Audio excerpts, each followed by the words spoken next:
Good morning. Good morning.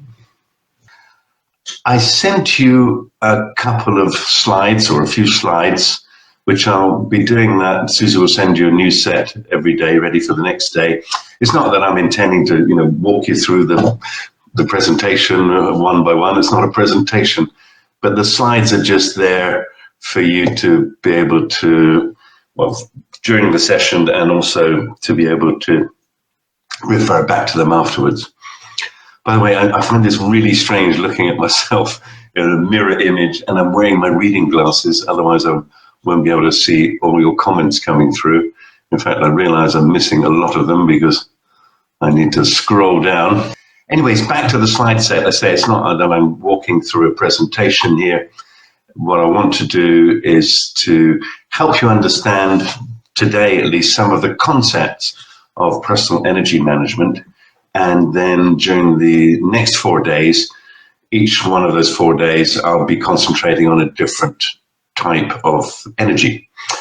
Because as you may have read from either my blurbs that Susie sent around or other areas, personal energy is made up of 4 different types. If you ask people about personal energy or how they would describe that, and even if you look in a dictionary, it will tell you that basically it's to do with the vitality and strength you need for sustained physical and or mental energy. And that's a pretty good start, but it's not complete because there are, as I said, 4 types of personal energy. Yes, there's physical energy.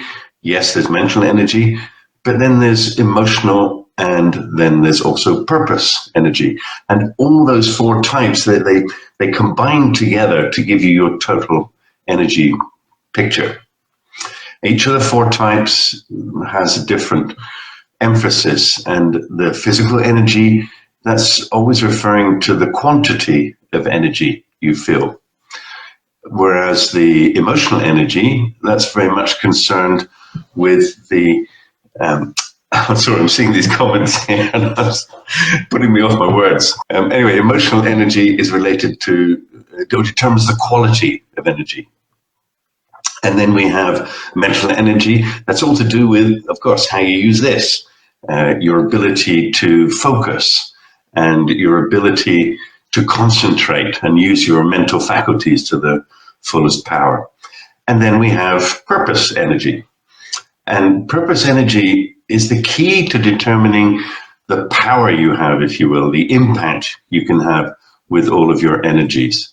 So those 4 together, and they're often drawn in the shape of a pyramid, and you'll see that on slide 2 of the set I sent you, that we draw it in the shape of a pyramid very specifically because they're equally important, all 4 types, but we build our energies from the base up, meaning that if you don't have a good, solid physical base of energy, the other 3 types on top, they're going to be a bit wobbly. So we build from the bottom up. It's not that we do it sequentially, but we start making sure we've got a good physical base. Then we concentrate also on the emotional side, making sure we're in good balance in terms of the way we deal with life and our attitude to life. Then mental energy, and then the purpose energy sits on top. However, so we build from the bottom up, but the power of your energy comes from the top down. So when you've got strong purpose energy, this has huge impact on the way in which your other energies can be used, and it determines how much, if you like, success you can have with the different things you're doing. Sorry, just a little sip of water here.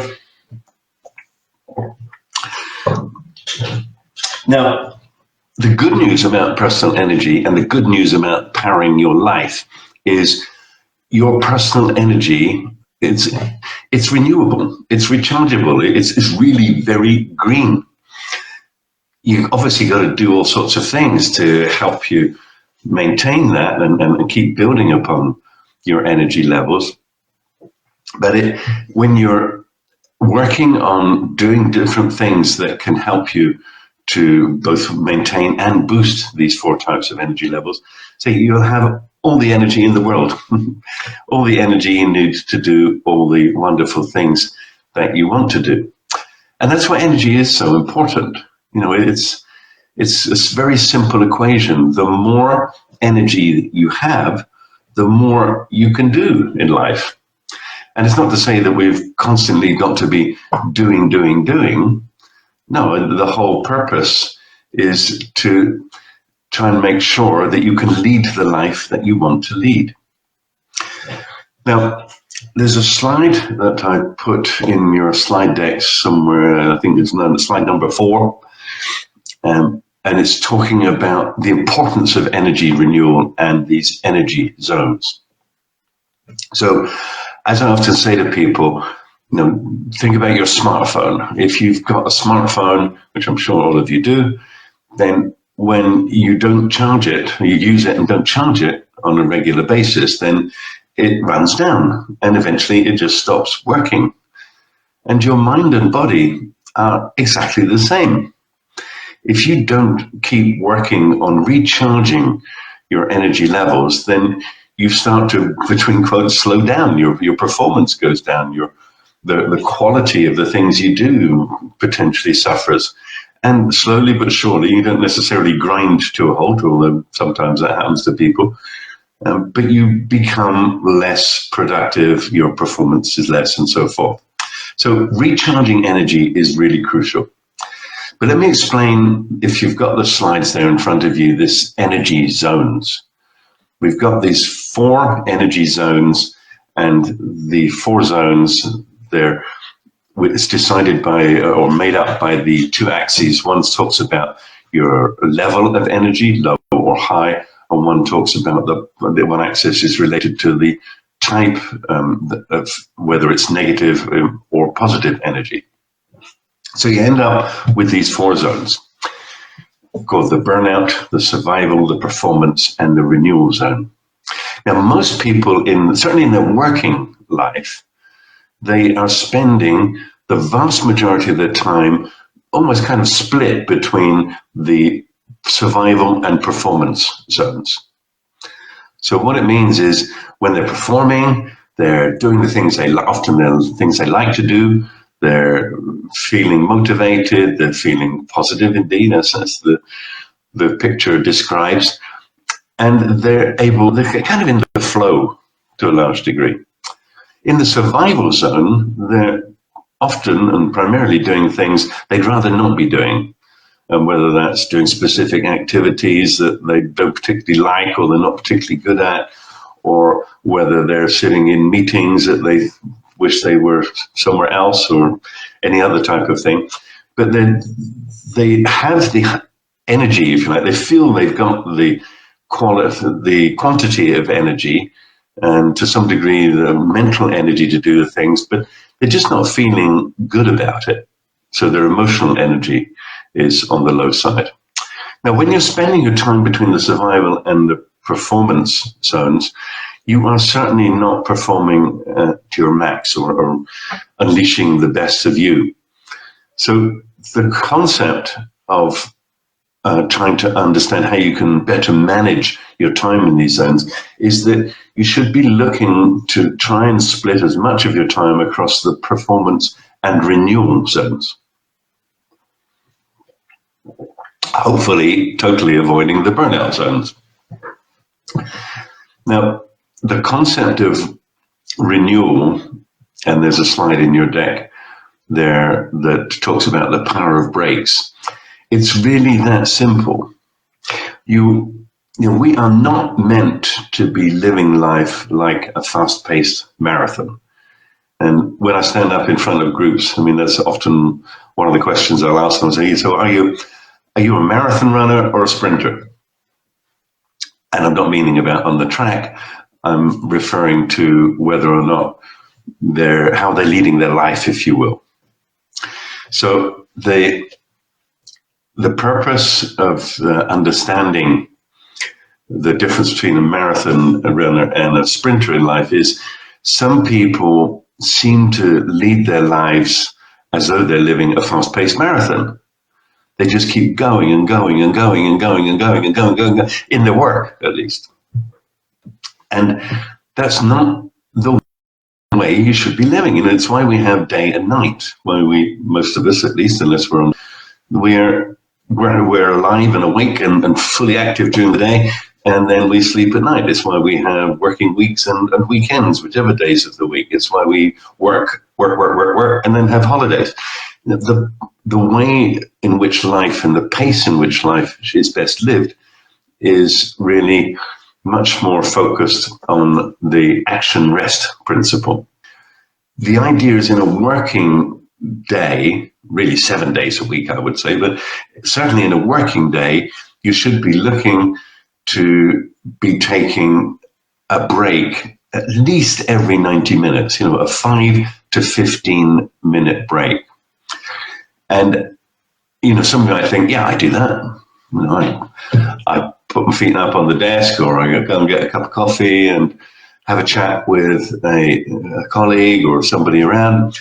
Yeah, I have a break. Yeah, but that's okay. That's certainly a break from work. But when you are using your break time, as it were, taking those 5 to 15 minute breaks at least every 90 minutes, and you're doing different types of activities in that rather than just having a cup of coffee or just putting your feet up on the desk, you can very specifically target one or more of your energy types to be able to renew them. And the power of doing that, as you can see in one of the slides called the power of breaks, is all sorts of things happen in terms of increased creativity, increased productivity, ability to focus, and your health and well-being goes up. Again, if you're doing, between quotes, some of the right things in the breaks. And I put a slide in there as well, which gives you ideas that of how you can fill that time. This is not meant to be an exhaustive list of ideas as to how you can fill your break times. It's just a few ideas, and the idea would be to choose ones from that list that fit for you, or indeed to hopefully come up with your own ideas. So when you're taking a break and you're doing this on a regular basis, I guarantee you your energy levels will get recharged. Now, one of the problems is in many companies and organizations, if you're working within one, or anybody that just sees people taking breaks, it's kind of like, hey, you're slacking off. Are you not? You're not working hard enough. You need something to do, and there is a lot of pressure on us to actually, as I say, live life like a marathon, a fast-paced marathon, to constantly do. Whereas it's much more productive when you do and really put everything into it and then take another break. So I really urge you to build in a minimum of 4, hopefully more like 5 or 6 breaks into your long days, and keep coming up with ideas as to how to fill those breaks. So I have not necessarily routine, but I have a number of different things that I would do depending on the circumstances and depending upon where I am. I love to 3-ball juggle, for example, and I do that for a few minutes. I've always got 3 juggling balls wherever I am. I love to play guitar. I don't know if you can see, but here in the background in my music room here, I've got a collection of guitars, and I'll take a break and pick up a guitar, or I'll go and listen to some music, or I'll go and do some physical exercise of some type. And again, either if I'm at home in the house, I'll go outside, go for a walk. If I'm in an office, I'll go and run up and down stairs for a few minutes, whatever it is.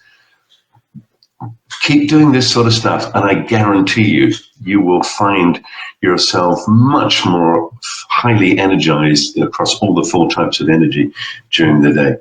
One of the things that I would like you to pick up on today is about thinking about how you spend your time. In which zones do you spend your time during the day or the week?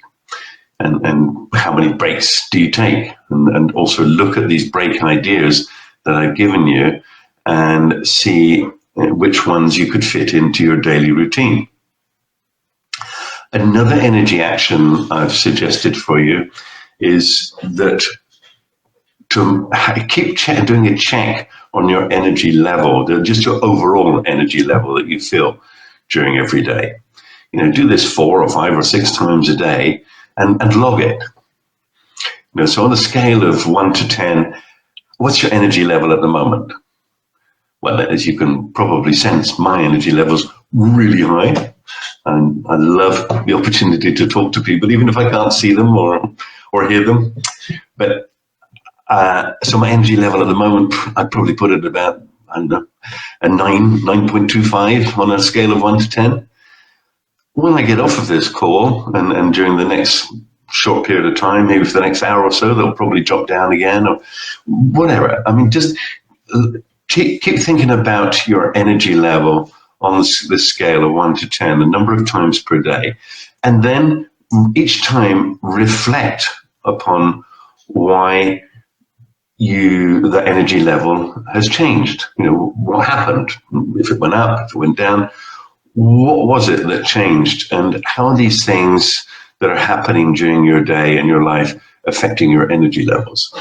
When you get to understand this a little bit better, then you'll start to see how you can also manage that situation better, those different situations better, or at least be more aware and more conscious of it, so that you can actually hopefully maintain higher energy levels. Because that's, when we're talking about personal energy levels, that's what we're trying to do. We're trying to primarily boost them, of course, and keep them boosted, but to maintain them, keep working on them day in, day out.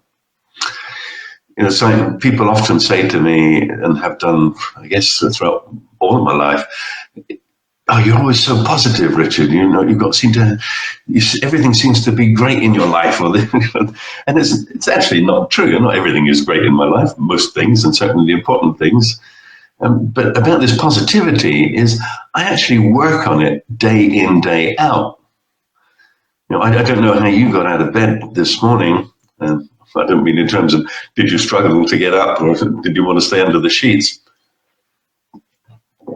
I mean, what was your attitude? How did you set yourself up for the day?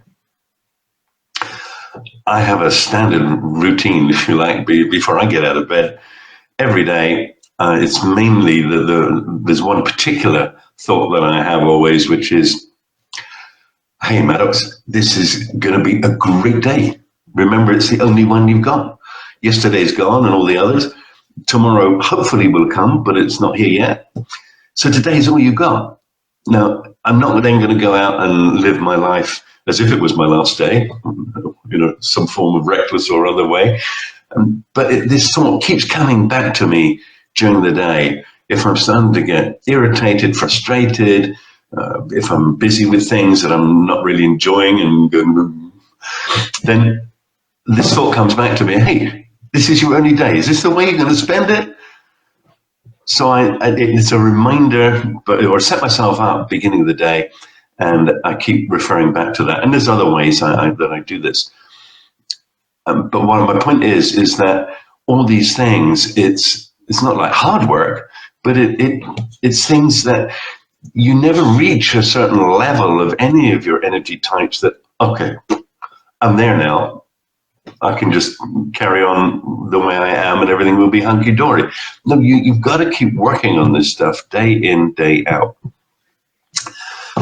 I'd like to give you some more insights into your energy levels that are relating to the way that I and others talk about this. So I think the very last of the slides that I sent you, let's have a quick look at that one. Energy Actions 3, yes. I've asked you if you could use our Energy Profiler portal. It's a very simple tool.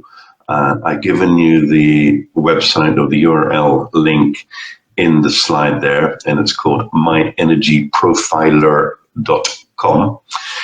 And it's a simple thing. It'll ask you to complete 20 questions We've just got to tick the box, one of the 5 boxes for each question. And at the end of that, when you hit the analyze button, it will give you an overview of your energy levels. It'll give you a percentage for each of the 4 energy types, and it'll give you an overall energy percentage. Now, doesn't matter what comes out of it in terms of the numbers and the percentages, because it's just meant to be helping to make you more aware of your energy levels. So if you're coming out with high levels, it doesn't necessarily mean, whoa, I'm an amazingly energized person. It certainly will mean you are an energized person. And if you're coming out with lower levels, it's not about the fact that then you might just about to fall in a heap and collapse. The whole purpose of this energy profile is just to start to make you aware of which energy area might be a good one for you to focus on if you wanted to increase and boost your energy. And also some of the questions will start to give you food for thought about areas that you can look at to increase your energy levels. So thank you for being with me today. I hope, by the way, you've had a lovely weekend, fun-filled and recharging, if that's the way you use them. I hope you'll have a fantastically energizing day and hopefully inspiring. Remember, it's the only one you've got, and I'm sure your tomorrow will come, but yesterday's certainly gone. So it is your only day. Make the most of it. Look at different ways to unleash your potential and have huge fun. It's not that life is meant to be a game. I mean, it all depends how you view these things. But life is meant to be enjoyed. In my philosophy, you only have one. So at least that's the way I see it. I'm trying to enjoy when I'm happy. I know I can make others happy, and so on and so forth. So have a great day. Bye-bye.